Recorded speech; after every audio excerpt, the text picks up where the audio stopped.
Le cercueil, les musiques, la triste vérité derrière l'organisation millimétrée de Thierry Ardisson pour ses obsèques. Figure emblématique du paysage audiovisuel français, Thierry Ardisson s'est éteint à 76 ans des suites d'un cancer du foie.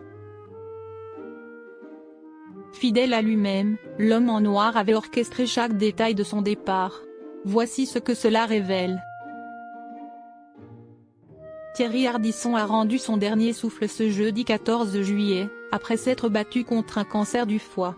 Il était âgé de 76 ans. Une triste nouvelle pour le monde de la télévision. D'après la Provence, ses obsèques se dérouleront le jeudi 17 mai à Paris, à l'église Saint-Roch, à 16h30. Juste après, aura lieu une inhumation dans la plus stricte intimité. L'animateur, que l'on surnommait l'homme en noir, avait déjà pensé à sa mort. Et il avait tout prévu. Dans le moindre détail. Le jour où je sentirai la fin approcher, je déciderai de tous les détails pour mon enterrement, avait-il déclaré dans les colonnes du Parisien. Il voulait de Hansan, mais aussi des enfants de cœur. La totale, s'était-il exclamé. Thierry Ardisson avait planifié son enterrement. J'ai déjà toute la playlist en tête. Je veux qu'on écoute Lazarus de David Bowie et In My Life des Beatles, repris par Sean Connery, a-t-il également précisé.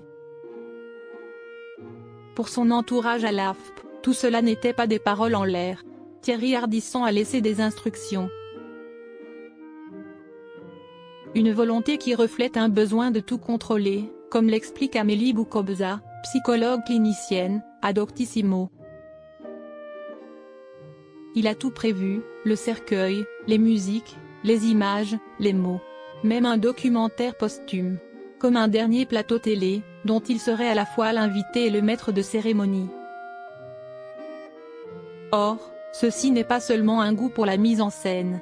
Il s'agit plutôt d'un besoin de garder la main, jusqu'au bout.